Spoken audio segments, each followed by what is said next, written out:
Okay, we'll go back to that press conference being addressed by the Congress chief spokesperson Randeep Surjewala on the hydro project scam. Let's just listen in what he has to say. Arunachal government was being at that time toppled, and there seems to be a connection with making of these payments, and were some of these payments used to buy and sell legislator is a matter that needs to be seriously probed. After that, minister writes a letter to Mr. Piyush Goyal where he fails to disclose his personal interest or interest of his brother Govi Rijiju. It is now more than apparent that this matter needs to be seriously probed. Conduct of Minister Kiren Rijiju needs to be seriously probed. It is under a cloud and question.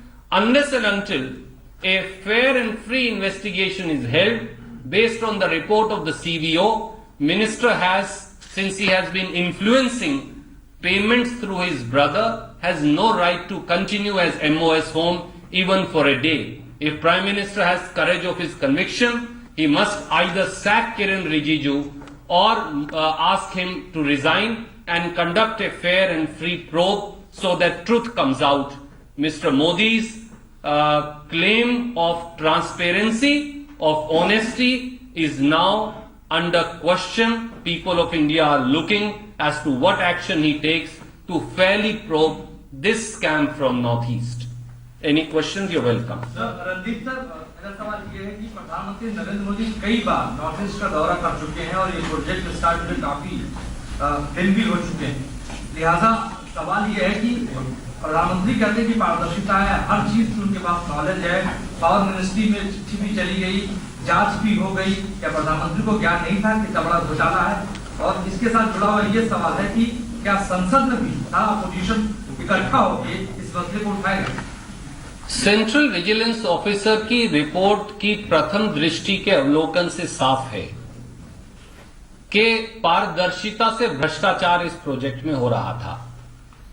जब आप ऐसे boulders और पत्थर जो शायद truck में भी बड़ा मुश्किल से उठाकर लेके जाए जा सकते हैं और क्रेन से लोड अप अनलोड होते हैं, जब आप उन्हें स्कूटर्स पे ले जाएंगे तो ये साफ है कि भ्रष्टाचार की हदें कैसे पार की जा रही थी।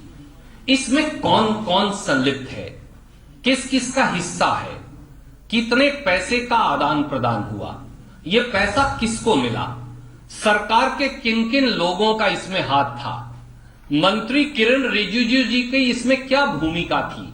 क्योंकि प्रथम दृष्टि से वो टेप और कागज ये दर्शाते हैं कि ये पेमेंट्स दिलाने में और ठेकेदारों को ये पेमेंट करवाने में किरण रिजिजू जी एक सक्रिय भूमिका निभा रहे थे।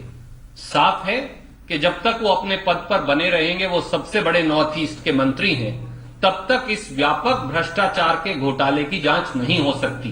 प्रधानमंत्री जी की रेपुटेशन अब कसौटी पर है।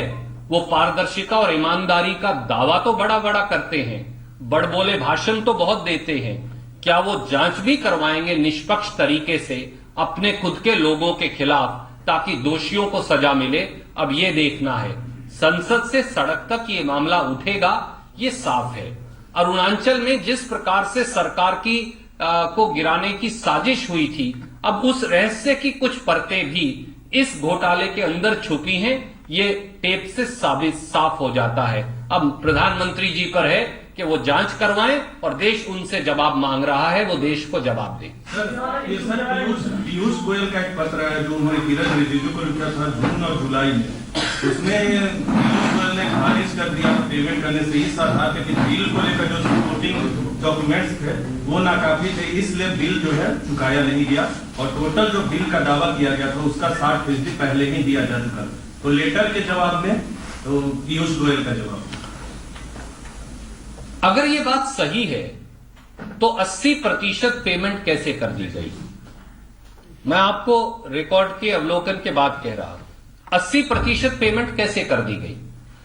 अगर बड़े बड़े बोल्डर्स जो ट्रक में नहीं आते वो स्कूटर और मोटरसाइकिल पर लेके जाए जा रहे थे, अगर ट्रांसपोर्ट चालान के अंदर व्हीकल्स का नंबर ही नहीं था, अगर ट्रांसपोर्ट चालान में लिखे हुए व्हीकल फर्जी थे, अगर 5 क्वेरी से एक ही गाड़ी एक ही समय में, जो असंभव है, बोल्डर्स ले जाई जा रही थी, तो पीयूष गोयल जी का मंत्रालय पेमेंट कैसे कर रहा था?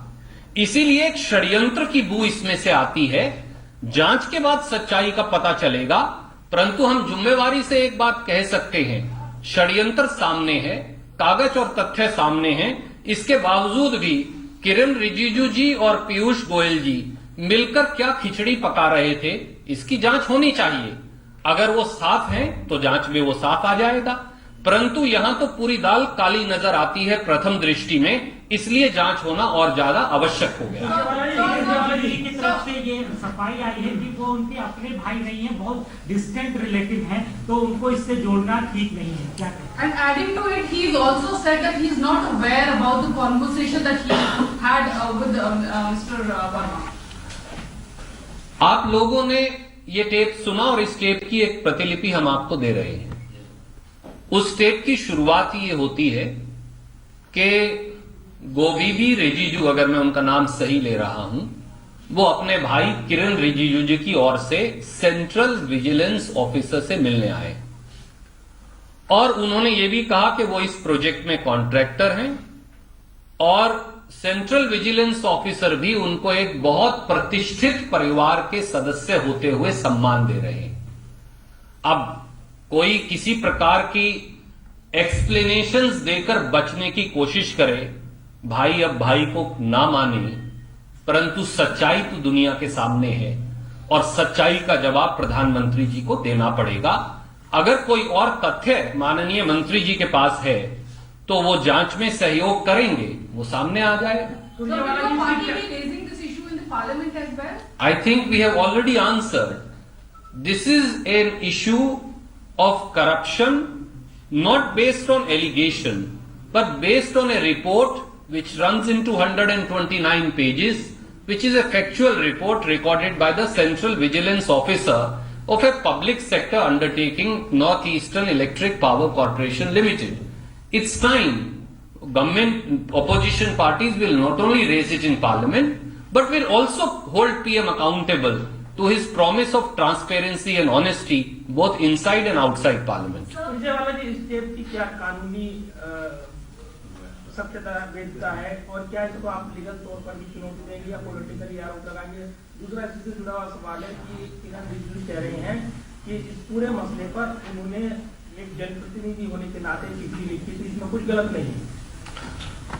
जहां तक टेप की सत्यता का प्रश्न है, टेप की सत्यता की जांच करेगी एक निष्पक्ष इन्वेस्टिगेटिंग एजेंसी और उसमें सच्चाई सामने आ जाएगी। सभी पक्षों को बुलाया जाएगा। दोनों व्यक्ति जिनका इस टेप के अंदर आवाज सुनती है, जिनको मैंने चिन्हित करके बताया है, वो दोनों व्यक्तियों से जब जांच एजेंसी जांच करेगी और उसको फोरेंसिक साइंस लेबोरेटरी में भेजेगी तो सत्यता सामने आएगी।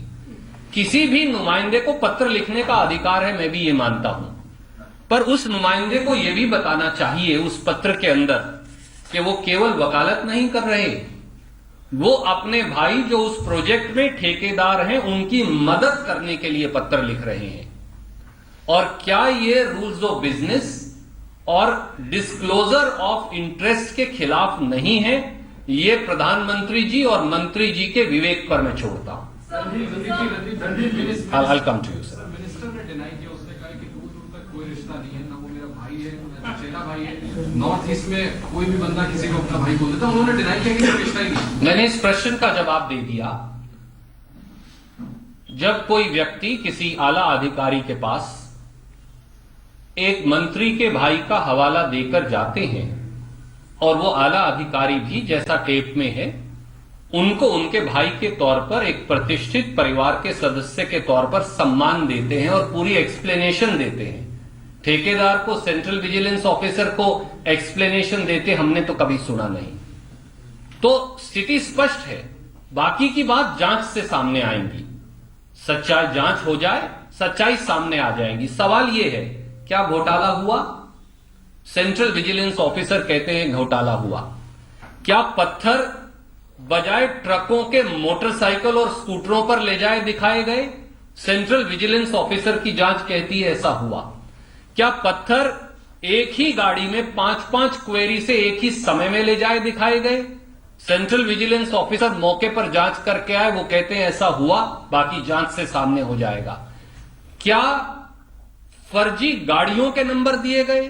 सेंट्रल विजिलेंस ऑफिसर की जांच कहती है कि फर्जी गाड़ियों के नंबर दिए गए और कई ट्रांसपोर्ट चालान में गाड़ियों के नंबर तक नहीं लिखे गए। इसके बावजूद भी भारत सरकार की संस्था ने 60 रुपया 75 पैसे किलोमीटर के हिसाब से करोड़ों रुपए की पेमेंट कर दी। क्या इसकी जांच नहीं होनी चाहिए? अगर उसमें किरेन रिजिजू जी दोषी नहीं है तो सामने आ जाएगा। परंतु प्रथम दृष्टि से जो नजर आता है, जिस प्रकार से उन्होंने पत्र लिखे हैं, जिस प्रकार से उन्होंने रुचि ली है, जिस प्रकार से उनके भाई गए हैं एक सेंट्रल विजिलेंस ऑफिसर की प्रमोशन तक का प्रलोभन देने के लिए अपने भाई के माध्यम से, उससे साफ है कि दाल में काला है और काले की जांच होना बड़ा आवश्यक है, क्योंकि मोदी जी आजकल काला धन की लड़ाई लड़ने की बड़बोली बातें बहुत करते हैं। काले से जुड़ा मेरा सवाल आफ्टर 35 दिन हो गए नोटबंदी के, 35 दिन में ऐसा दिखा रहा है कि अभी भी जनता लाइन में लगी है, उसको पैसा नहीं मिल पा रहा, लेकिन करोड़ों रुपया जगह जगह से बरामद हो रहे हैं, नए नोट बरामद हो रहे हैं। क्या सिर्फ बैंक के लोग जिम्मेदार हैं या कौन जिम्मेदार है इसके लिए? काले धन की देशबंदी और उस देशबंदी में नए नोटों के घोटाले के लिए सीधे सीधे प्रधानमंत्री नरेंद्र मोदी जी की सरकार जिम्मेवार है। क्या कारण है? आम जनमानस 2000 रुपए के लिए लाइन में खड़ा है। 100 के करीब लोगों की मृत्यु बैंक की लाइनों में हो गई। भारतीय मजदूर संघ जो आरएसएस का संगठन है, उसके प्रमुख कहते हैं कि 20 लाख रोजगार जा चुके हैं देश में। करोड़ों लोगों का धंधा और व्यापार ठप पड़ा है। खेती और मजदूरी त्राही त्राही कर रही है। परंतु आए दिन सैकड़ों करोड़ों की संख्या में नए नोट अलग अलग जगह से पकड़े जा रहे हैं और जो पकड़ा जा रहा है वो ऊंट के मुंह में जीरे के समान है। तो ये पैसा क्या मोदी सरकार की सहमति से काला धन धारकों या नए नोटों का धंधा करने वाले नए दलालों को नहीं मिल रहा? क्या कारण है 2 या 3 जगह से ये नोट भारतीय जनता पार्टी के नेताओं के पास से पकड़े गए? तो भाजपा के नेताओं के पास तो 33 लाख रुपए के नए नोट और इस देश के आम जनमानस के पास 2000 भी नहीं। ये दिखाता है कि काले धन के नए काले दलाल अब इस नए नोटों की दलाली का नया धंधा कर रहे हैं। रणदीप जी, आपने कहा कि किरण रिजिजू को इस्तीफा देना चाहिए।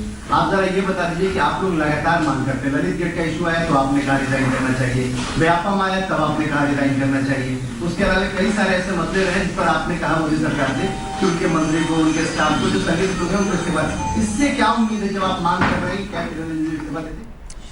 Okay, now let's go straight across to India. Today's Kamaljeet Sandhu. Kamaljeet, now earlier in the morning when you did try to get a reaction from Kiren Rijiju, who's facing all of these allegations, he completely rubbished the same, saying that this is nothing but baseless acquisitions against me. But now the Congress coming out with that audio clip and demanding those answers. Well, absolutely. There seems to be a political storm which is only growing and growing more louder by every hour. We've seen the Aam Aadmi Party and now the Congress Party demanding Kiren Rijiju's resignation. Now, there are different parts of the story. One part is the allegations being leveled by Satish Verma, an audio clip which was played out by the Congress Party as well. The charges are very clear. One, in that 290-page petition that he put to PDC, to CBI and to Ministry of Power, he's basically stated that there was a vindictive action against Satish Verma because he had unearthed a 450 crore rupees scam in which Gogoi, who is an alleged cousin of Kiren Rijiju, and the minister himself is involved. Now, this is one part. The other part is, which is a very well-known fact about how he's been involved as an officer in the assistance of CBI in the Ishrat Jahan case, another controversial case. Okay. Many have questioned about his credibility. Now, what Rijiju has told India today is very clear. One, he has said that these allegations are baseless, but he did use his spokesman in the morning saying, we know who's being used planting the stories, and those who are going to be planting stories against me will be beaten up black and blue. But that's not the point. The point is what the minister really had to say as a response. He's basically denied those allegations, but he has, yes, admitted that he's written a letter which is now very clear. But what the opposition is demanding is that if he is admitted to writing that particular letter in favor of granting Okay. special favors, there has to be a high probe allegation, a high probe investigated. Remember, there is 2 days before the parliament session is to conclude. Okay. And this controversy is coming to light. And this is obviously something the opposition has got on Right, the matter. Kamaljeet. They will be coming after resignation of Kiran. Okay, that's the demand that has been made by the Congress party, that the Minister of State for Home immediately resigns, or he should be sacked from his post after those revelations that were made in that particular letter by the Chief Vigilance Officer with regards to the hydro project scam. For now, Kamalji, thanks so much.